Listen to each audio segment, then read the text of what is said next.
अब आइए हम श्रीमद् भागवत कथा में प्रवेश करें। श्रीमद् भागवत कथा में प्रवेश ब्रह्म सूत्र से हुआ है।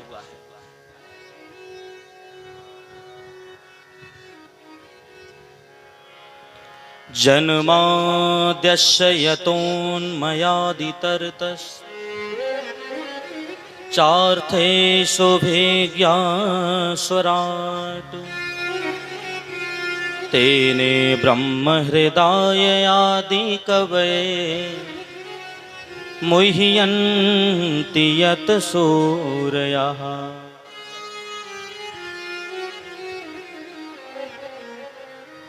तेजो वारि मृदां यथा विनिमयो यत्र त्रिसर्गो मृषा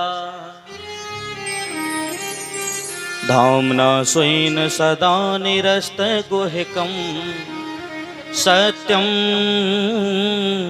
परं धीमहि। इन श्लोकों में कहा गया है जन्माद्यस्य यतोन्मयादितरतः, जो न कभी जन्म लेता है न कभी मृत्यु होती है, जिसका कभी कोई जन्म होता ही नहीं, और जब जन्म ही नहीं होगा तो मृत्यु कहां से होगी। जन्म के बाद मृत्यु पक्की है, सुनिश्चित है, चाहे कोई भी क्यों ना हो। आया है सो जाएगा राजा रंक फकीर, कोई सिंहासन चढ़ चला सो कोई बांध पड़ा जंजीर। जिसने जन्म लिया है उसे तो जाना ही पड़ेगा, ये तो संसार का नियम है। पुनरपि जननम पुनरपि मरणम पुनरपि जननी जठरे शयनम। बार बार जन्म लेना, फिर मरना, फिर माता के गर्भ में आना, फिर दुख सहना, फिर जन्म लेना, यही चक्कर चलता रहता है।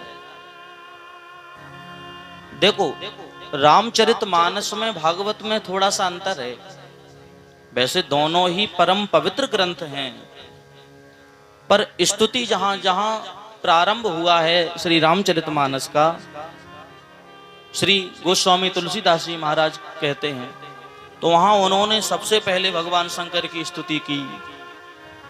वर्णानाम अर्थसंघानाम रसानाम छंदसामपि मंगलानाम च कर्तारो वंदे वाणी विनायको। भवानी शंकरौ वंदे श्रद्धा विश्वास रूपणौ। भोले बाबा की स्तुति की। उसके बाद में उन्होंने एक भी व्यक्ति को नहीं छोड़ा महाराज, सबकी स्तुति कर डाली। बंदहु संत असज्जन चरना ताहे जनत संशय कछु हरना। मूर्खों को भी प्रणाम किया, दुष्टों को भी प्रणाम किया, भक्तों को भी प्रणाम किया, संतों को भी प्रणाम किया, असंतों को भी प्रणाम किया, चोर डकैतों को भी प्रणाम किया महाराज, किसी को नहीं छोड़ा। सोचने लगे कोई गुस्सा ना हो जाए, एक का नाम लेंगे तो सबका लेना चाहिए। फिर चार लोग खड़े हों, एक से आप परिचित हो रहे हो तो फिर चारों से होना चाहिए। अगर एक को भोजन कराना चाहते हो, तीन बगल में खड़े तो उनको भी कराओ, ये नियम है। तो रामचरितमानस में सबके नाम लिए हैं बाबा जी ने, लेकिन श्रीमद् भागवत में किसी के नाम नहीं लिए गए। ना उन्होंने राम कहा, ना श्री कृष्ण कहा, ना परमात्मा कहा, ना ईश्वर कहा, ना भगवान कहा। किसी भी धर्म से किसी भी नाम को नहीं लिया। और कहते क्या है, किसी को बुरा ना लगे भैया, इस प्रकार उन्होंने ऐसा श्लोक बनाया जिसे सुनकर के कोई नहीं कह सकता कि ये किसका है। क्या कहा? सत्यम परम धीमहि। सत्यम परम धीमहि। किसको प्रणाम कर रहे हैं? जो सत्य है, जो पहले सत्य था, आज भी सत्य है और आगे भी सत्य रहेगा। त्रिकाल, तीनों कालों में जो सत्य रहता है, ऐसे परम तत्व को हम प्रणाम कर रहे हैं। ऐसे परम तत्व को हम प्रणाम करते हैं, परम सत्य को प्रणाम, सत्य को नहीं परम सत्य को प्रणाम करते हैं महाराज। तेजो बारी मृदाम यथा विनिमयो यत्र त्रिसर्गो मृषा दाम्ना स्वेन सदा निरस्तकुहकम् सत्यं परं धीमहि। हम उस सत्य को प्रणाम करते हैं। वो कैसा है बताते हैं। तेजो वारी मृदाम यथा विनिमयो। तेज माने होती है अग्नि, वारी माने होता है जल, यथा विनिमयो मृदाम, मृद माने होती है मिट्टी। जो कभी भी इन तत्वों से बना नहीं है, बल्कि इन तत्वों को बनाने वाला हो। पृथ्वी, जल, तेज, वायु, आकाश आदि को जो निर्मित करता हो, जिससे वो प्रकट होते हों, और तो और जिसने साक्षात सृष्टि के रचयिता ब्रह्मा जी को भी अपने संकल्प मात्र से प्रकट कर दिया हो, उस परम सत्य को हम प्रणाम करते हैं। किसी का नाम नहीं लिया, खुद लोग समझ लेंगे। भाई अगर कोई भगवान को नहीं मानता तो कोई कहता है हम ईश्वर को ही मानते हैं, कोई कहता हम परमात्मा को, कोई कहता हम श्री राम जी को मानते, कोई कहता हम भोले बाबा को ही मानते हैं। होता कि नहीं होता? किसी को रसगुल्ला पसंद है तो किसी को बालूशाही, तो कोई सूखे टक्कर में ही आनंद है महाराज। अलग अलग स्वाद होता है सबका कि नहीं होता? तो अगर एक ही चीज रखेंगे तो लोगों को बुरा लगेगा, भैया हमारी वाली बर्फी क्यों नहीं रखी? तो ऐसा कुछ रखा जाए जो सबको ही पसंद हो। फिर क्या रखो? बढ़िया दाल और रोटी रख दो, सभी खाएंगे, कोई मना नहीं करेगा, क्योंकि वो तो सभी खाते हैं। तो यहां पर जो कहा गया है वो सत्यम परम धीमहि। चाहे कोई भगवान को न माने, और अन्य धर्म वाले जो हैं, अन्य पंथों पे जो चल पड़े हैं, वो अलग अलग अपने भगवान बनाए बैठे हैं। भगवान भले ही अलग हों, पर सत्य तो सभी मानते हैं महाराज। बोलो सत्य कोई नहीं मानेगा? सब मानते हैं। सत्य तो सत्य है। चाहे वो अपने भगवान को माने तो भी सत्य ही पे पहुंचेंगे, चाहे हम अपने ईश्वर को माने। हमारे आदि वैदिक सनातन धर्म में जो भगवान ईश्वर को हम मानते हैं वो परम सत्य ही है, इसलिए उन सत्य की वंदना की। अब कहते हैं श्रीमद्भागवते महामुनि कृते किं वा परैरीश्वरा सद्यो हृदयवरोद्यते त्रिकृतिभिः शुश्रूषभेस्तक्षणात्। श्रीमद्भागवते महामुनि कृते। श्रीमद्भागवत जो ग्रंथ हम पढ़ाने जा रहे हैं, श्रवण कराने जा रहे हैं, उस श्रीमद्भागवत का वो चमत्कार है प्यारे। यदि आप अपने घर पे बढ़िया सोफे पे बैठे हो, चाय पी रहे हो सुबह सुबह, और मन हुआ कि चलो बढ़िया अच्छी कथा हो रही है, सुना है, चलो चल करके आज कथा सुनेंगे, और आपके मन में जिस समय संकल्प हुआ आप पहुंचे नहीं हो वहां, सिर्फ आपने केवल इतना सोचा कि हम कथा सुनने जाएंगे। और कहते हैं श्री वेदव्यास जी महाराज, सद्यो हृदयवरोद्यते त्रिकृतिभिः। जैसे ही आपने संकल्प लिया, मानो उसी समय साक्षात भगवान श्री कृष्ण आपके हृदय में विराजमान हो जाएंगे। जिस समय केवल आप केवल और केवल भगवान की कथा सुनने का संकल्प मन में करेंगे, उसी समय। ऐसा फल है श्रीमद् भागवत का। अब कहते हैं पंचम श्लोक में, निगम कल्प तरोर गलितम फलम सुख मुखाद मृत द्रव संयुतम पिबत भागवतम रसमालयम मुहुरहो रसिका भुवि भावुका। इनमें 3 अलग अलग प्रकरण हैं स्तुति में। पहला तो है ध्येय, फिर है गेय और फिर है पेय। यानी पहले श्लोक में है किसको ध्यावें, दूसरे श्लोक में है किसको गावें, क्या गाएं हम, तीसरा है किसको पीवें, क्या ध्याएं, क्या गाएं और क्या पाएं। तीनों चीजें विशेष रूप से बताई गई हैं। ध्येय, गेय और पेय।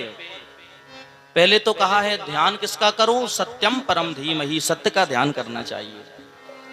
गाना किसको चाहिए, श्रीमद् भागवत कथा को गुनगुनाओ और भजनों को गाओ। तीसरा कहते हैं पिए क्या,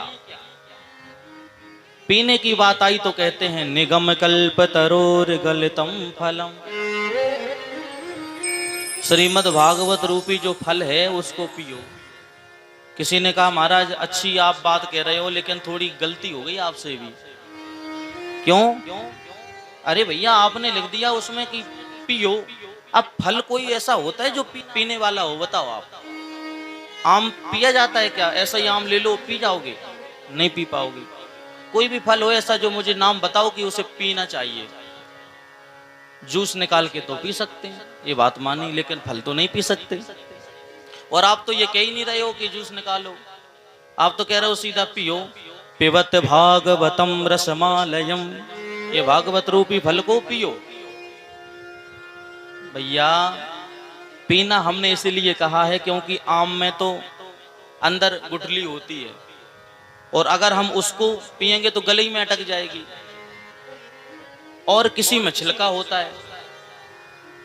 अब ऐसा कोई फल नहीं है जिसमें छिलका या गुठली ना हो, सब में होती है, तो उसे निकालना ही पड़ेगा।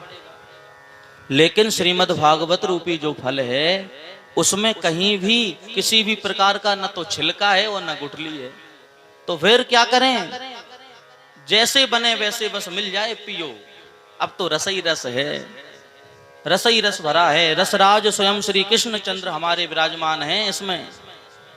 जो रसो वैसा, जो रस ही रस है उस उनमें भगवान में, जिनको देख करके रस आ जाता है, जिनका नाम लेकर के वाणी में रस आ जाता है, जिनके गुणगान सुन करके कर्णपुटों में रस के रसगुल्ले जैसे घुल जाते हैं। महाराज श्रीमद् भागवत को पियो। तो बोले अच्छा महाराज एक बात बताओ कितना पिए और ये फल कैसा है, पहले ये बताओ, खट्टा है या मीठा है? फल के भी अलग अलग स्वाद होते हैं महाराज। तो कहने लगे सुनो, पहले तो फल बहुत अच्छा है। निगम कल्प तरोर गलितम फलम। महाराज कौन से पेड़ में लगा है ये भी बताओ। तो इसकी जड़ बताई है। निगम कहते हैं वेदों को, निगम कहते हैं वेदों को। और वेद रूपी एक बहुत बड़ा विशाल काय वृक्ष है, बड़ा वृक्ष है, जिस वृक्ष में फल लगा हुआ है। एक फल है, क्या है? श्रीमद् भागवत। निगम कल्प तरोर गलितम फलम। तरु माने होता है वृक्ष, निगम माने होता है वेद। वेद रूपी जो वृक्ष का एक पका पकाया फल है, गलितम फलम। सड़ा गला नहीं है, गलित माने होता है पका फल। गलितम फलम सुख मुखाद मृत द्रव संयुतम। बोले महाराज हमने ठीक है मान लिया, फल तो ठीक है, अच्छा अच्छे पेड़ से लगा हुआ है, लेकिन कहीं ये फल इतनी दूर से इतने बड़े वृक्ष से नीचे गिरा है तो टूट फूट ना गया होगा, खराब ना हो गया होगा नीचे गिरा है तो कहते हैं भैया ऐसे वैसे थोड़ी गिरा है, ये धीरे धीरे आया है। फल अगर एकदम आम का अभी सीजन है आम का और ऊपर से फल नीचे टपका दो तो नीचे खराब हो जाता है, चोट आ जाती है। लेकिन कोई अगर उसे वहीं से तोड़ ले, फिर एक डाली पे गिरे, फिर दूसरी डाली पे गिरे, फिर तीसरी पर गिरे, धीरे धीरे सनई सनई आकर के धरती पे मिल जाए तो हमें साबुत फल मिल जाता है, फिर खराब नहीं होता। अच्छा महाराज तो ये फल कैसे आया है जरा बताओ वहां से टपक करके। तो कहने लगे सबसे पहले श्रीमद् भागवत के 4 श्लोक भगवान श्रीमन नारायण ने ब्रह्मा जी को रटाए। चतुर्थ श्लोकी भागवत उन्होंने कही। ब्रह्मा जी ने जब श्रवण किया, उनके बेटा 10वें नारद हुए, तो नारद जी को वो कथा सुना दी, 4 श्लोक उन्हें बता दिए। वही 4 श्लोक जाकर के उन्होंने वेद व्यास जी महाराज को बताए, और वेद व्यास जी ने उन 4 श्लोकों से 18,000 श्लोक लिख दिए महाराज, विस्तार कर दिया।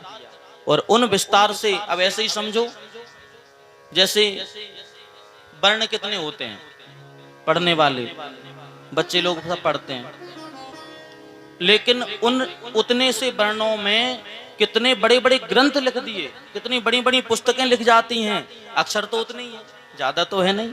ऐसे ही 4 श्लोकों में 18,000 श्लोकों की ये परम संहिता मिल गई।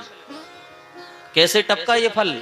सबसे पहले नारायण की शाखा से ये फल टपका, ब्रह्मा की शाखा पर अटका, और ब्रह्मा की शाखा से ये फल टपका सो सीधा नारद की शाखा पर अटका, और नारद शाखा से फल टपका सो व्यास शाखा पर अटका, और व्यास शाखा पर अटका, वहां से जब फल टपका तो सुख शाखा पर अटका, सुखदेव जी को मिल गया, और सुखदेव जी के द्वारा फिर परीक्षित के माध्यम से समस्त संसारियों को ये सहज ही प्राप्त हो गया। इसलिए ये शनैः शनैः आया है, धीरे धीरे आया है। शिक्षिप प्रशिक्षिप शाखा प्रतिपल्लव परंपराया शनैः शनैः मेवा अखंड मेव मूर्तिम नत उच्च निपातेन स्फटितम।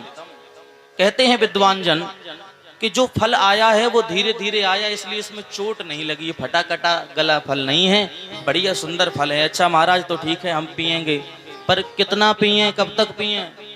कहने लगे कोई लिमिट नहीं है, अनलिमिटेड है। ऐसा नहीं कि आपका रिचार्ज खत्म हो गया फोन करना बंद।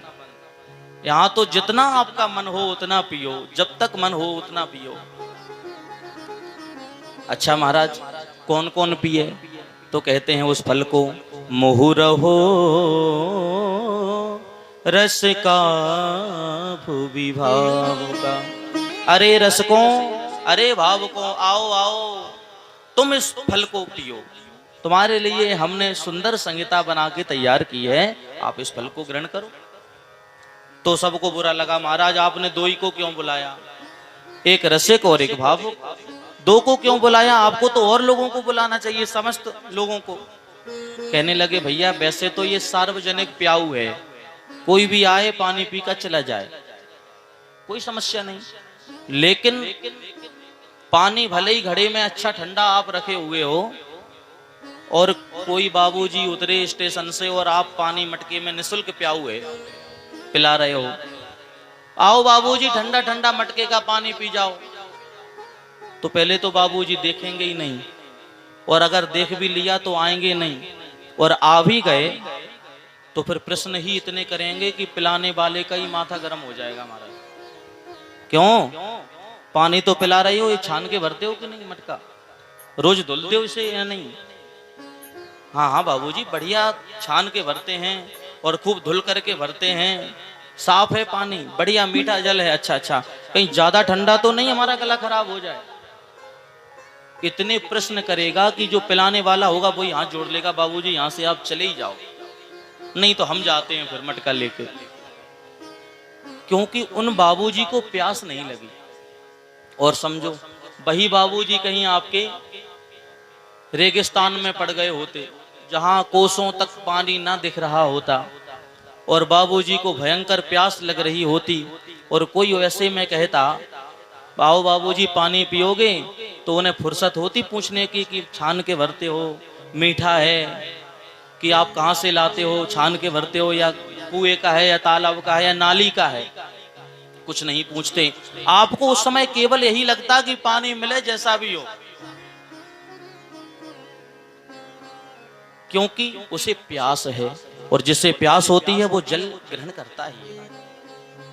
इसलिए उस जिसे प्यास है उन्हीं को बुलाया है व्यास जी महाराज ने। कहते हैं आओ रसिकों, अरे भावुकों तुम भी आओ, जो कथा सुनने के रसिक हैं, जैसे हनुमान जी महाराज, जैसे संत महात्मा।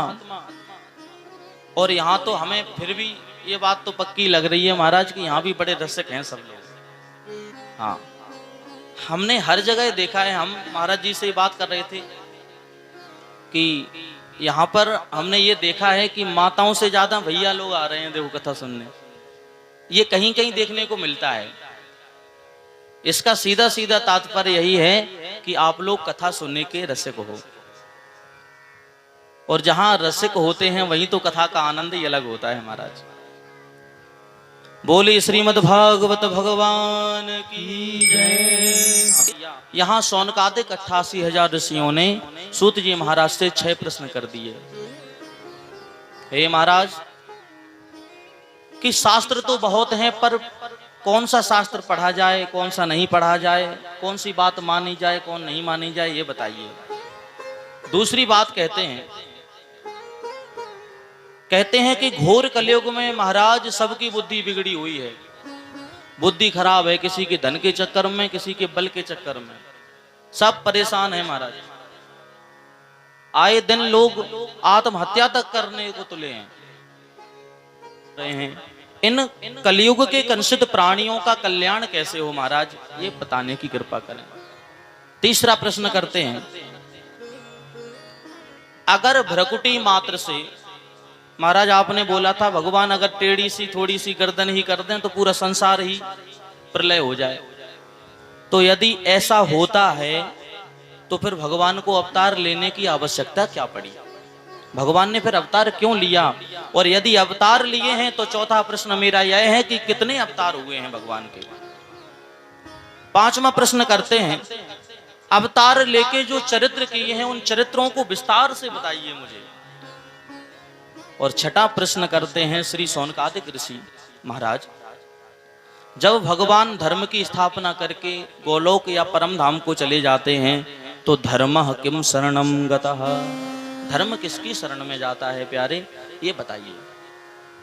जब इतना कहा तुरंत सूत जी अब सतर्क हो गए। बोले भैया अब तक तो ठीक था, हम प्रश्नों के उत्तर दे रहे थे, पर जो प्रश्न अब इन्होंने किए हैं अब उनके उत्तर देना हमारे सामर्थ्य में नहीं है, तो क्या करें? चलो गुरुदेव का ध्यान करते हैं। गुरुदेव ही बल देने वाले हैं और बुद्धि भी देने वाले हैं। हनुमान जी महाराज भी गुरु हैं।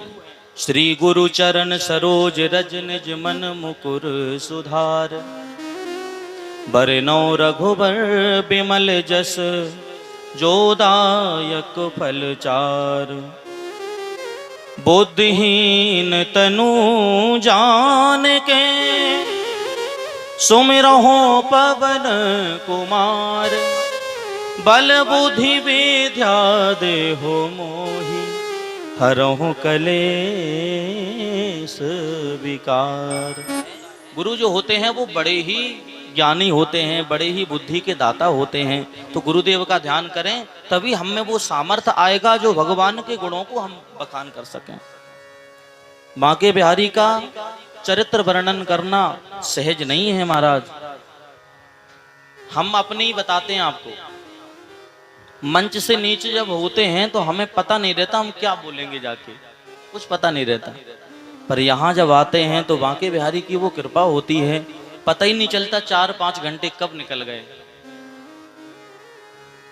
राम कृपा बिनु आव न जाई। राम जी की कृपा यदि नहीं है तो जो याद किया होगा वो भी भूल जाता है व्यक्ति, और यदि प्रभु की कृपा हो जाए तो फिर मूक होई बाचाल, पंगु चढ़हि गिरवर गहहि, मूकम करोत बाचालम, पंगुम लंघयते गिरिम, यत कृपातमहं वंदे परमानंद माधवम। लंगड़ा भी पर्वत दौड़ के चढ़ सकता है, गूंगा भी बोल सकता है, जो अंधा होगा वो देख सकता है, और तो और जो अज्ञानी होगा, मूर्ख होगा, वो ज्ञानी बन जाता है प्रभु की अगर कृपा हो जाए तो। इसलिए गुरुदेव का आशीर्वाद लिया।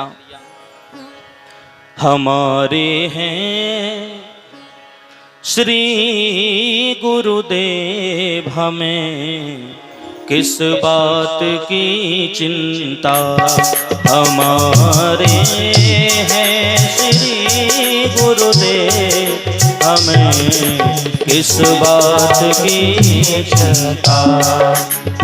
चरण में रख दिया जब माँ, चरण में रख दिया जब माँ, हमें किस बात की चिंता।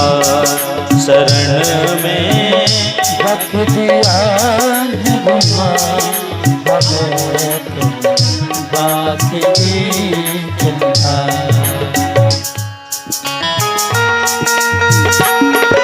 दोनों हाथों से ताली के साथ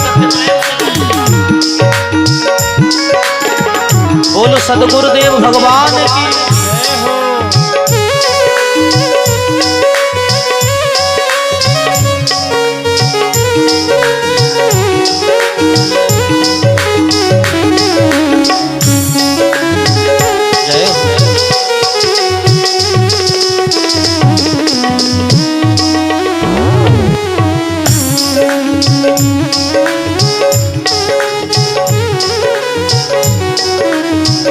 वहाँ श्री सूत जी महाराज अपने गुरुदेव भगवान की स्तुति कर रहे हैं। यहाँ हम भी अपने अपने गुरुदेव भगवान को मनाएं, क्योंकि हमें कहने की और आपको सुनने की जो शक्ति देते हैं वो ही तो गुरुदेव हैं। ना खाने की ना पीने की ना मरने की ना जीने की, पीने की न मरने की न जीने की, ना खाने की ना पीने की ना मरने की ना जीने की, ना खाने की न पीने की न मरने की न जीने की।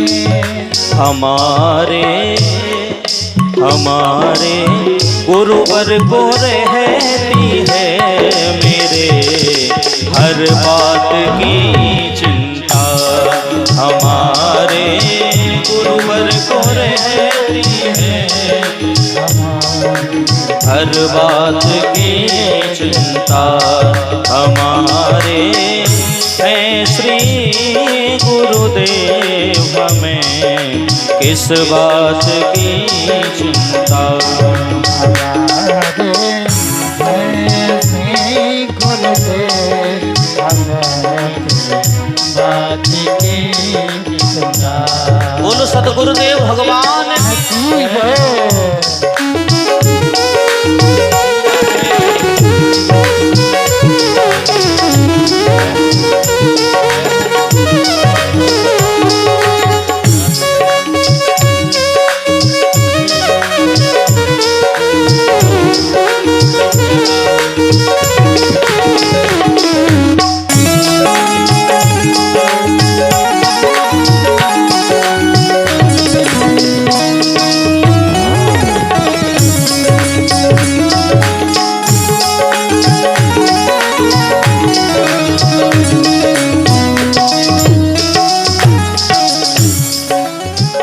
क्योंकि गुरुदेव तो वो हैं जिन्हें हर काम की चिंता, हर शिष्य की चिंता है।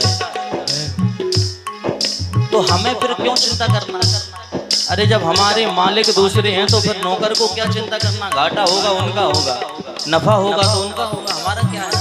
हम तो जो है वो हमें मिल ही रहा है। किया करते हो तुम दिन रात क्यों बिन बात की चिंता। किया करते हो दिन रात क्यों बिन बात की चिंता। किया करते हो तुम दिन रात क्यों बिन बात की चिंता। करते हो दिन रात क्यों बात की चिंता। हमें चिंता नहीं उनकी, उन्हें चिंता हमारी है। हमें चिंता नहीं उनकी, उन्हें चिंता हमारी है। हमारे नाव के रक्षक सुदर्शन चक्रधारी है, इसलिए हमें अपने काम की चिंता नहीं करना, हमें तो प्रभु के नाम की चिंता करना है। उन्हीं के हाथों में जब हाथ, उन्हीं के हाथों में जब हाथ, हमें किस बात की चिंता। उन्हीं के हाथों में जब हाथ, बात की चिंता। हुई इस दास पर कृपा, बनाया दास प्रभु अपना। कृपा बनाया दास प्रभु अपना। बनाया दास प्रभु अपना। बनाया दास प्रभु अपना। हमें तो एक ही बात सोचना है, क्योंकि बांके बिहारी जो है ना, वो सबकी नावों के रक्षक हैं, सबको देखते हैं। रहे हर श्वास में प्रभु नाम, रहे हर सांस में प्रभु नाम। हरि के नाम की चिंता, रहे हर श्वास में प्रभु नाम। हरि के नाम की चिंता, तो चरण में रख दिया जब माँ, हमें किस बात की चिंता। चरण में रख दिया जब माँ, हमें बात की चिंता। हमें किस बात की चिंता। हमें मस्ती में झूमते हुए हमारे हैं श्री गुरुदेव, हमें किस बात की चिंता। हमारे हैं श्री गुरुदेव, हमें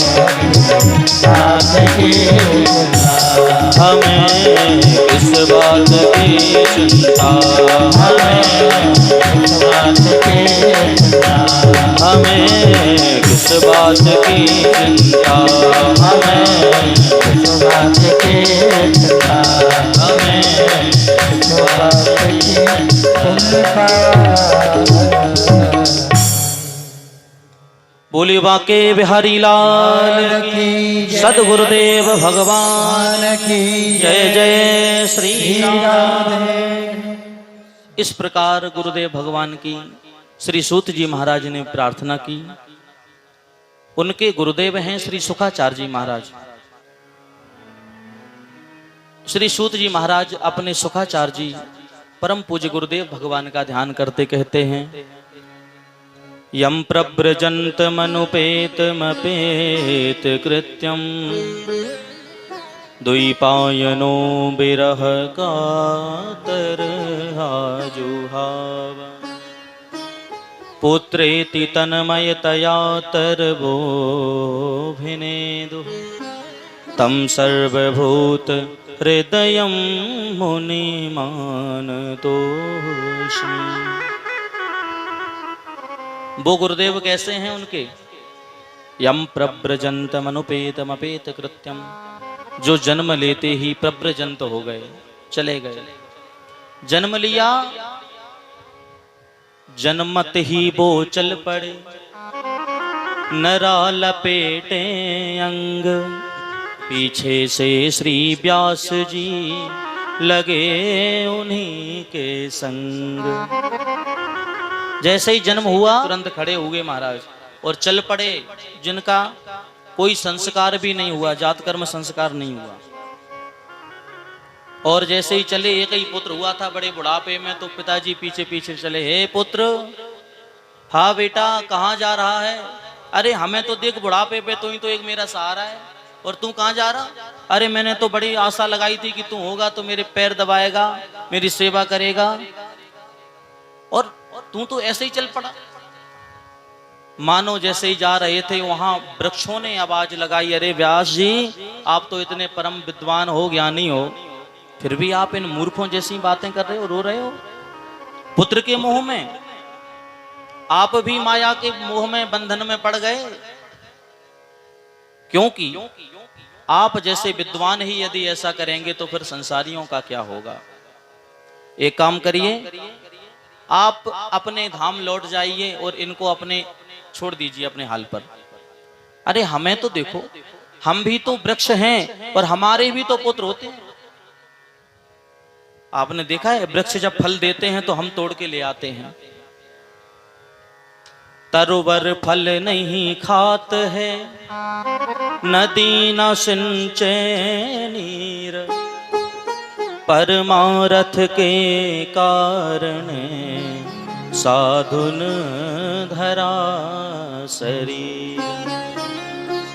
अरे कभी आपने वृक्षों को फल खाते हुए देखा है? वो फल बनाते हैं, वो जन्मत ही फल देते हैं, लेकिन फल दूसरे ले जाते हैं। वो कहते हैं ले जाओ आपका पेट भर जाए, हम वैसे ही प्रसन्न हैं, हमारी संतान जाए तो जाए पर आप सुखी हो जाओ। ये वृक्षों का काम है। नदी कभी नहीं कहती हमसे पानी मत लो, जितना चाहो जल लो। कभी नदी सरता ये भी नहीं कहती कि आप किस जाति के हो, किस बिरादरी के हो, किस वर्ण से हो, किस धर्म से हो। वो सबके लिए एक जैसी है। एकमात्र उसका स्वभाव है कि सबकी प्यास बुझाना। चाहे वो बड़ा धनवान चला जाए तो भी प्यास बुझाएगा, और कोई भिखारी चला जाए उसको भी जल मिलेगा। नदियां कभी भी ये भेदभाव नहीं करती। तो उन्होंने कहा मानो तरवर ने, कहते हैं महाराज तो फिर आप भी तो संत हो। अरे आपने भी जो परमार्थ के कारण है साधुन धरा शरीर, आप साधु हो, आप महात्मा हो, आपको ये शोभा नहीं देता। अरे जो बालक है आपका वो तो परस्वार्थ करने के लिए प्रकट हुआ है, इसलिए उसको छोड़ दो, अपने धाम लौट जाओ। लौट आए। इस प्रकार सुंदर स्तुति की। आपको जन्म की कथा पता ही होगा, सुखदेव जी महाराज का जन्म कैसे हुआ है। ये जो सुखदेव जी है ना, ये कोई पहले यहाँ धरती पे रहने वाले नहीं थे, न इनका कभी जन्म हुआ था इससे पहले, कभी भी नहीं। हाँ, ये गोलोक धाम में श्री राधा रानी के पिंजड़े में बंद थे। राधा रानी बैठती थी गोलोक धाम में, और उनको बड़ा प्यार था उन सुख से, उन तोते से। उसी पिंजरे में रखती थी। वो कहती थी रटो, कृष्ण कहो, कृष्ण कहो, मोहन कहो, गिरधारी कहो, गोपाल कहो, नारायण कहो। तो वो कहता था, तोते को तो आप जो रटा दो वही तो बोलता है। और इसी प्रकार रटते रहा। लेकिन एक बार भगवान नारायण आए वहां पर राधा रानी से मिलने। वो तो नाम जानता था पर भगवान को तो नहीं जानता था। तो राधा रानी ने प्रणाम किया, वहां के दास दासियों ने उन्हें प्रणाम किया, पर उस तोते ने उन्हें प्रणाम नहीं किया। राधा रानी को बड़ा बुरा लगा, ये हमारा तोता है, हमने इसको पाला, हमने पढ़ाया, फिर हमारे स्वामी को ये नहीं पहचान रहा। हमें लगता है ये प्रभु तो जयकारा लगाना तो ये जानता है, लेकिन इनके काम को नहीं जानता, इनके स्वभाव से परिचित नहीं है। हमें ऐसा कुछ करना चाहिए जो इस तोते को हम धरातल पर भेजें और वहां पर इन्हें हमारे प्रभु श्री कृष्ण के बारे में पूरा ज्ञान हो जाए, फिर बढ़िया पढ़ा लिखा समझदार तोता हो जाएगा। तो उसी समय उनको भी वेद व्यास जी के जो पत्नी हैं, जिनका नाम बिटिका देवी है, उनके गर्भ से प्रकट करा दिया।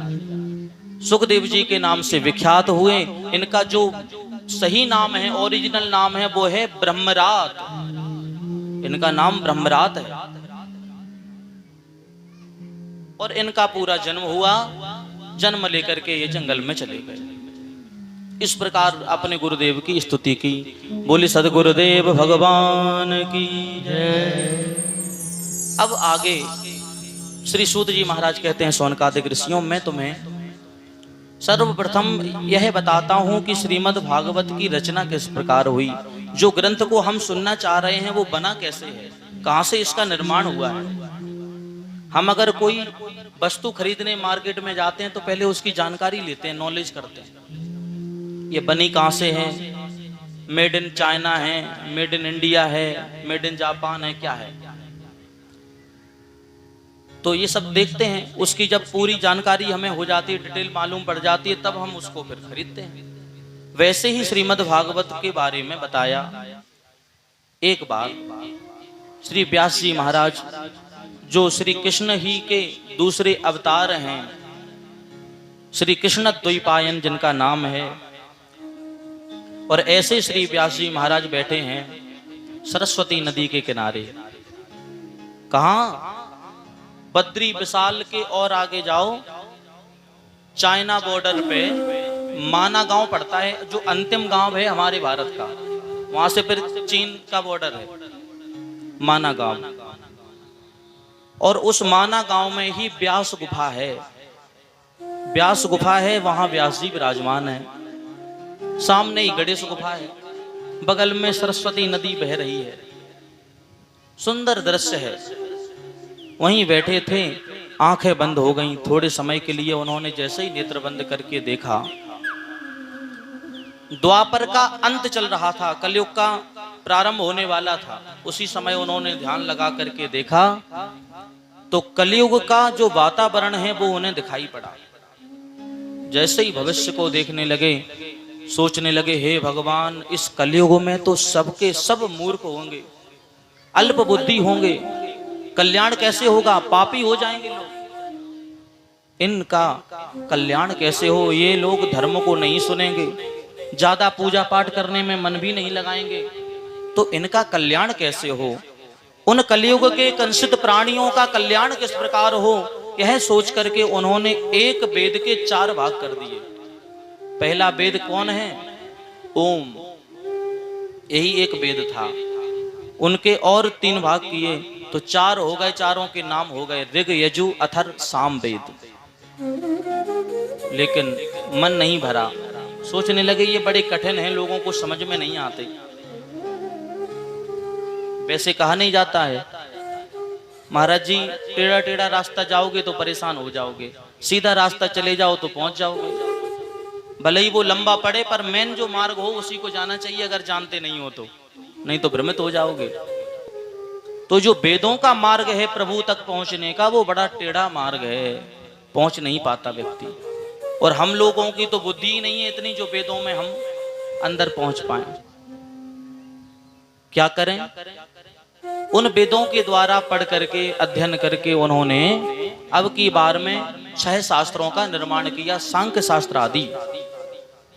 फिर भी मन नहीं भरा, सोचने लगे अभी भी बहुत कठिन है। मन नहीं भरा तो एक वेद और रचा, पंचम वेद महाभारत की रचना की।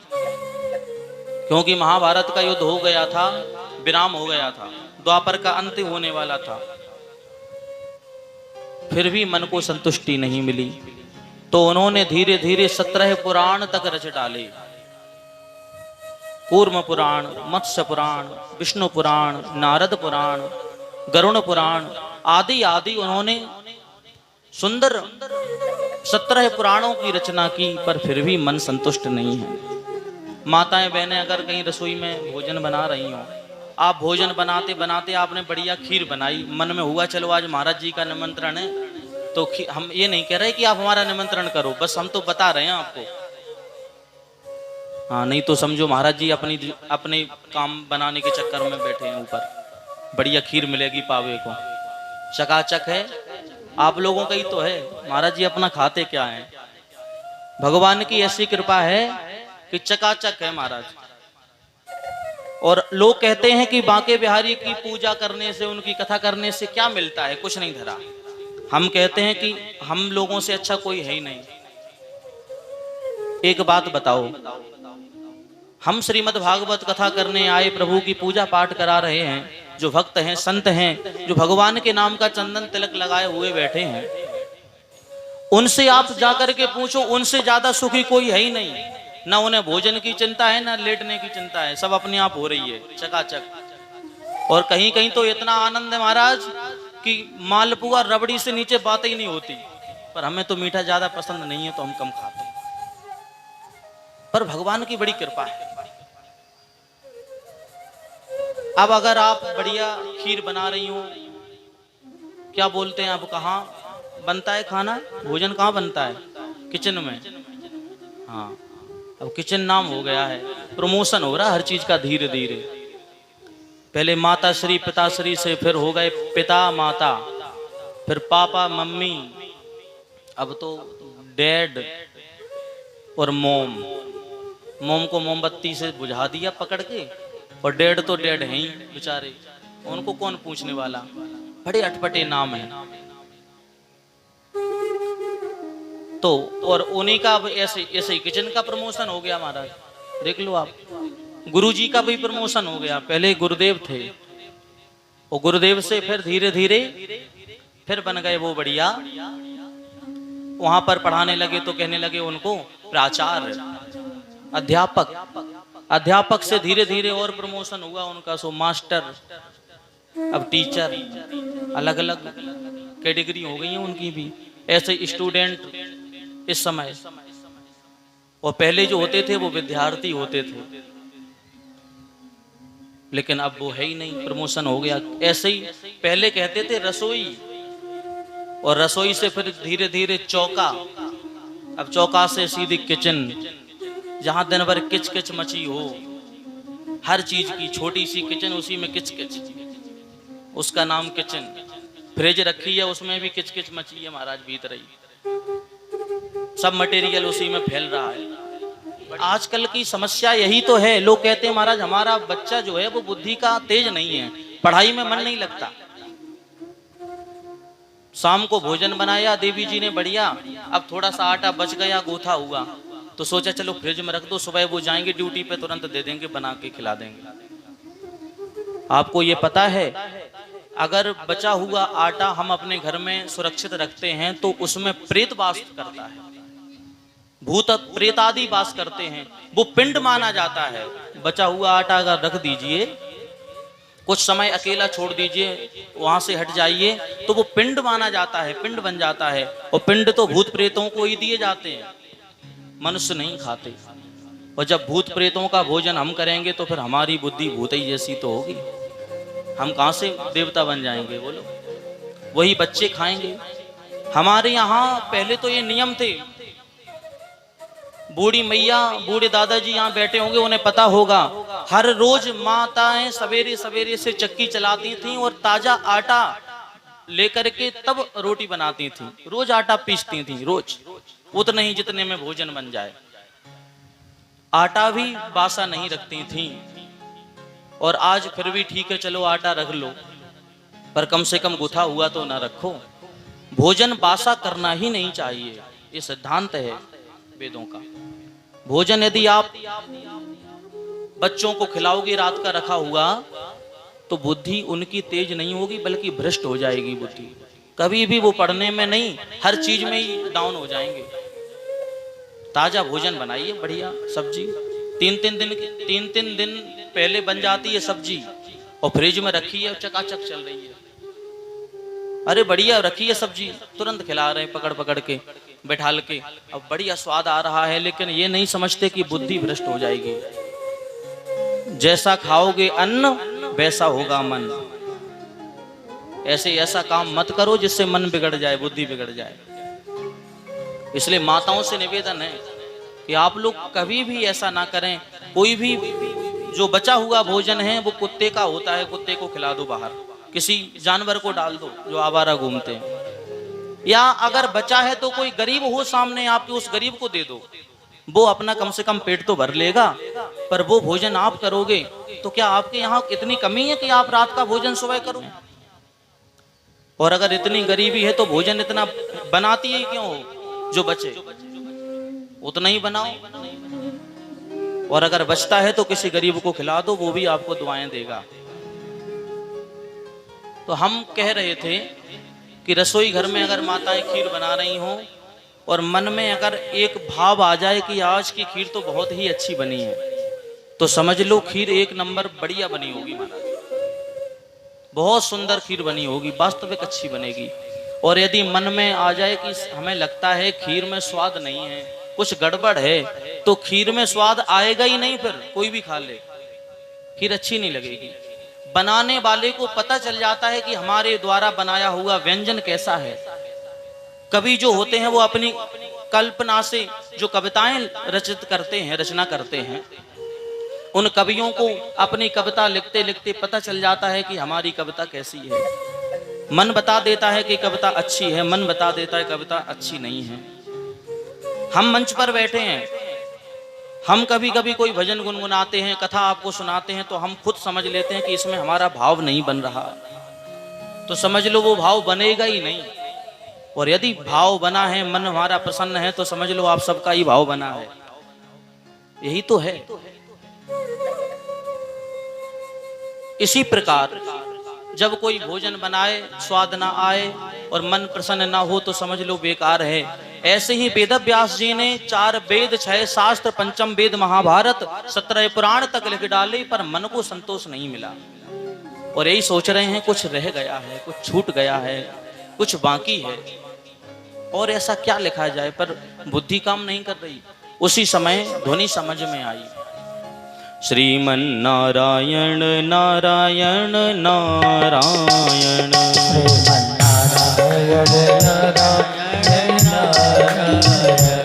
श्रीमन नारायण नारायण नारायण, श्रीमन नारायण नारायण नारायण,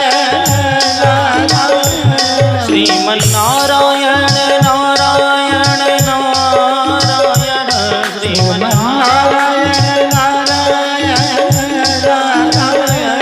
श्रीमन नारायण नारायण नारायण,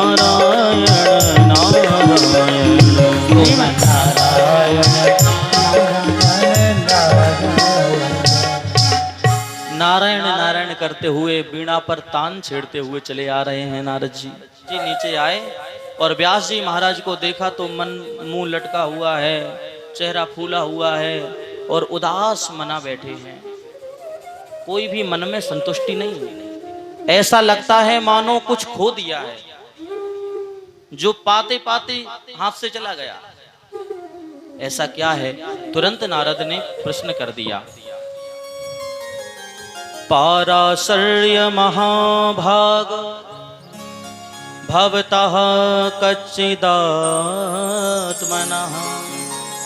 परितुष्यति